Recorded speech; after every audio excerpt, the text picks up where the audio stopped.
Sorry I've not been uploading. I've been busy with other things.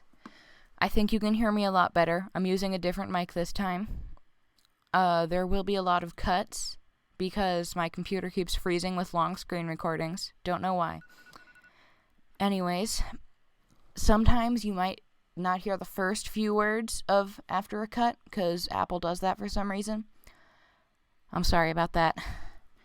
Anyways, let's get started. Exporting it and how to make sure it all exports as one image.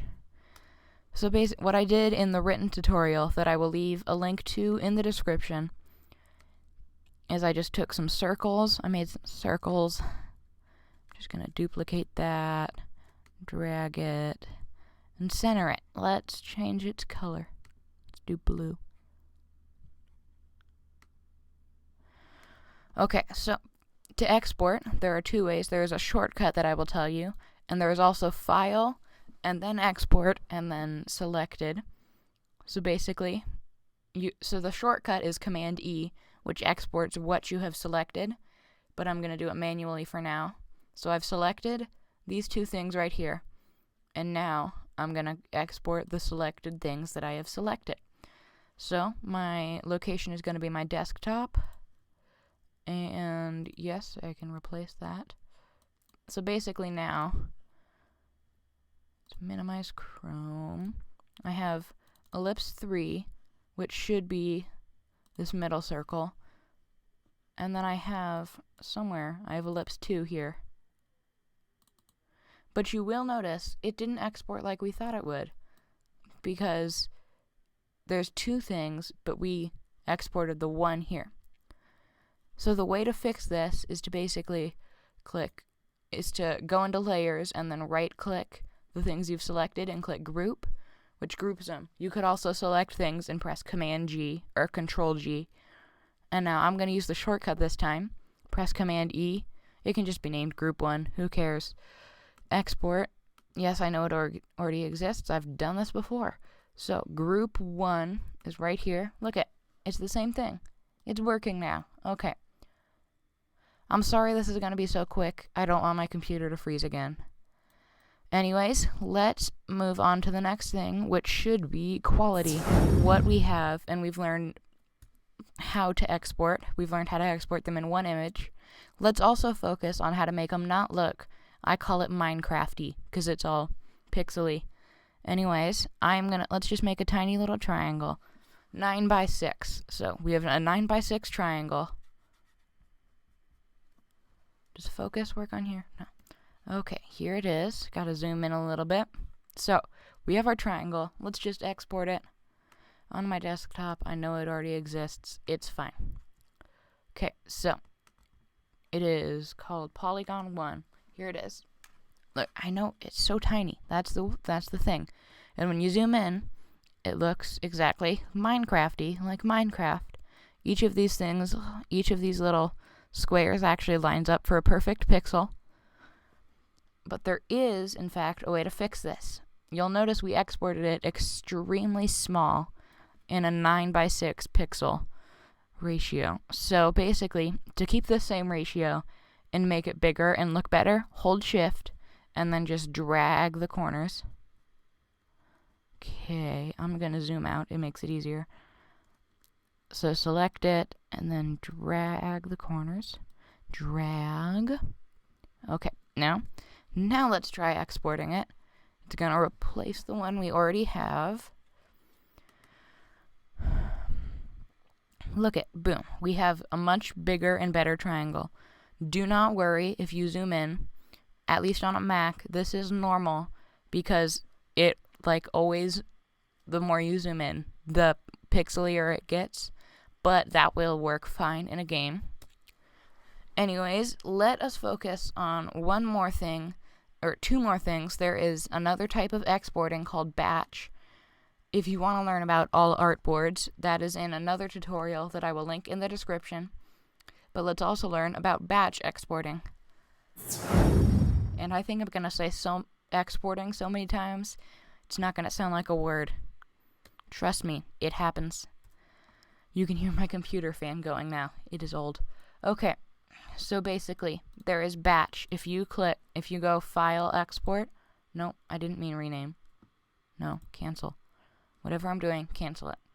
File, Export, there is Batch. We cannot do it yet because we have no batch to export. So when you're selecting something, let's just make two shapes, a rectangle and an oval. So we have our rectangle. Now, on the right side, you can see Mark for Export here. Click that. And now click the same thing on the oval. So now we can use File. Oh yeah, you can also see what is in the batch on the layers side. That icon means it is in the batch. Batch right there. So we can click File, Export, Batch. You'll notice it is this screen, like this, and click Export, Replace. So now we've got all of our ellipses. That is the oval. And rectangle 103, apparently. Just like that. Boom.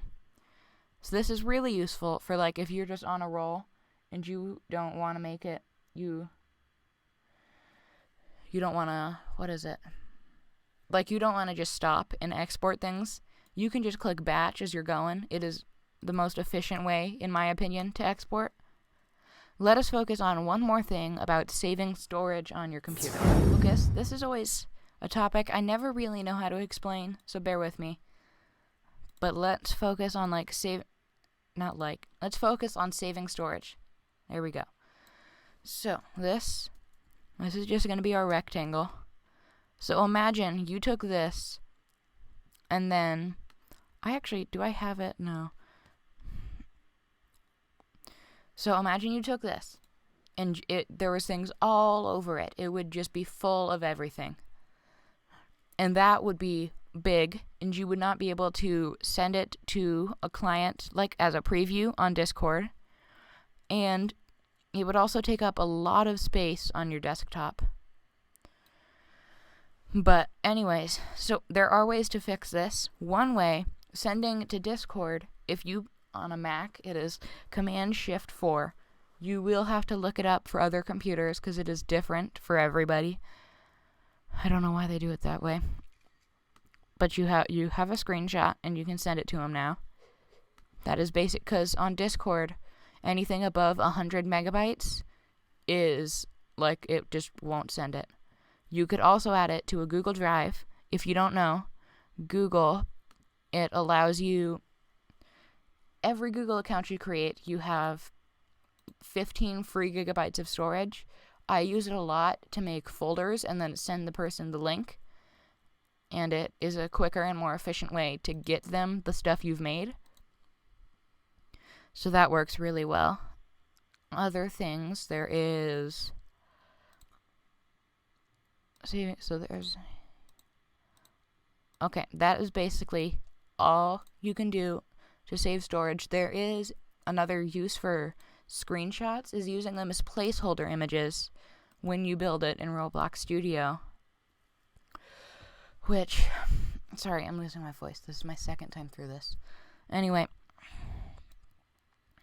and basically you just use it as a placeholder image until you want to make sure you like what it looks like, and then use it for your game. Please, there are times not to use this. When you are exporting something with transparency to a client, please consider using a Google Drive folder, because it is so much harder to see like how the transparency looks and everything when it is a screenshot. So please do not do that. Also, please do not use a screenshot in your games. One, with the transparency, that does not work. Two, there is a huge quality difference.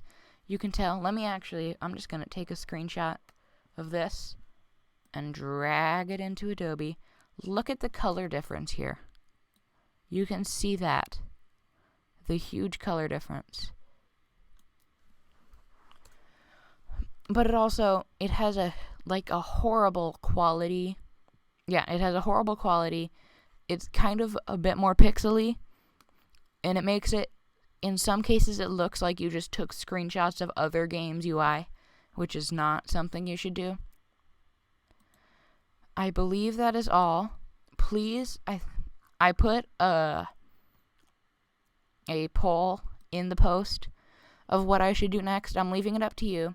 Do you think I should do some continuous things with Adobe XD, do a few things on Photoshop, or should I start a series on Blender and some effects in Adobe? What do you think? Leave it in the comments. Anyways, let's move on to the outro. It's amazing. Anyways, if YouTube lets me, click here for either another video from today or for one of the past videos. Sometimes the ratio, some sort of ratio does not line up and it doesn't let me. That could just be a cool rectangle. Click here to subscribe. It helps every time. Anyways, I think if you have any questions, let me know. I will leave a link to this written version and the all artboards post in the description. Thank you so much for watching, guys. Have a great day.